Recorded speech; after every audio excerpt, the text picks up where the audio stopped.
હાલો friends, આજે આપણે બનાવીશું ખાખડીમાંથી ઝટપટ બની જાય તેવા અથાણાની રેસીપી। આ રીતે ખાખડીનું અથાણું મળી જાય તો શાકની પણ જરૂર ના પડે। આ અથાણું ખાવામાં તો ખૂબ જ ટેસ્ટી લાગે છે। તેના માટે આપણે 250 ગ્રામ જેટલી ખાખડી લીધી છે। ખાખડીને આપણે પાણીથી સારી રીતે ધોઈ લીધી છે। અત્યારે ઉનાળો ચાલુ થાય એટલે આ રીતે નાની નાની ખાખડી છે તે માર્કેટમાં આવવા લાગી જતી હોય છે અને ઝટપટ બની અને રેડી થઈ જાય છે। તો આપણે આનું બે રીતે અથાણું બનાવીશું।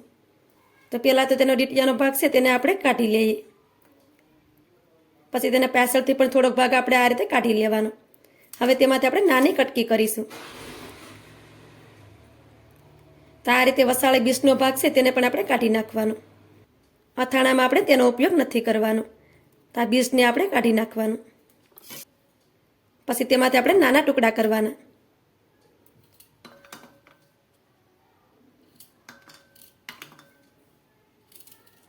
તો આ રીતે નાની નાની કટકી કરી લેવાની। આ રીતે અથાણું મળી જાય તો આપણે શાકની પણ જરૂર ના પડે, ખાવાનું એટલું ટેસ્ટી બને છે। તો આ રીતે આપણે બધી ખાખડીમાંથી નાની નાની કટકી કરી લઈએ, અથવા તો આપણે તેને કેરી પણ કહેતા હોય છે।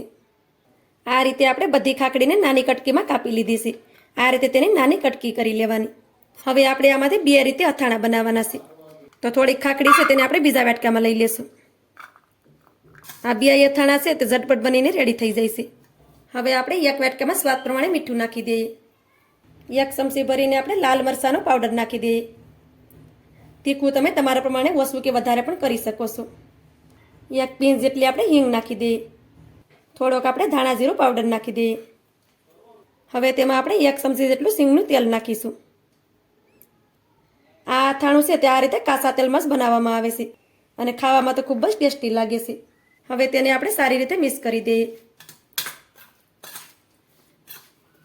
તેલ તમારે વધારે નાખવું હોય તો પણ તમે નાખી શકો। આપણે આ સિંગનું તેલ નાખ્યું છે। સિંગના તેલથી અથાણું છે તે ખાવામાં ખૂબ જ ટેસ્ટી લાગે છે। તમારી પાસે સિંગનું તેલ હોય તો ચોક્કસથી નાખવું। ખાવામાં આ રીતે અથાણું મળી જાય તો શાકની પણ જરૂર ના પડે।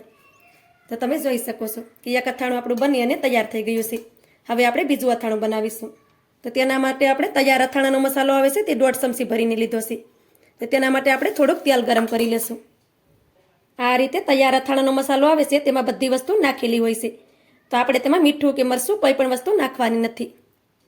હવે આપણે વઘારિયામાં 1 ચમચી જેટલું તેલને ગરમ કરી લીધું છે તો તેને તેમાં નાખી દેશું।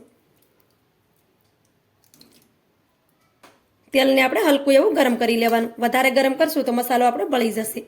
પછી તેને સારી રીતે મિક્સ કરી દેવું। હવે તેમાં આપણે ખાખડીની કટકી છે તેને નાખી દેવાની અને સારી રીતે મિક્સ કરી દેવાની। આ રીતે અથાણું છે તે ઝટપટ બનીને તૈયાર થઈ જાય છે। તે ખાવામાં તો ખૂબ જ ટેસ્ટી લાગે છે। અથાણાને આપણે સારી રીતે મિક્સ કરી દીધું છે। તો તમે જોઈ શકો છો કે આપણા બંને અથાણા ઝટપટ બની અને રેડી થઈ ગયા છે। ખાવામાં તો આ અથાણું ખૂબ જ ટેસ્ટી લાગે છે। તો એકવાર ચોક્કસથી બનાવજો। તો મારી આજની રેસીપી તમને સારી લાગી હોય તો લાઈક કરી કોમેન્ટ કરી દેજો। ચેનલ પર નવા હોય તો ચેનલને સબસ્ક્રાઈબ કરવાનું ભૂલતા નહીં। તો મળીએ એક આવી જ નવી રેસીપીની સાથે। ત્યાં સુધી બધાને જય માતાજી।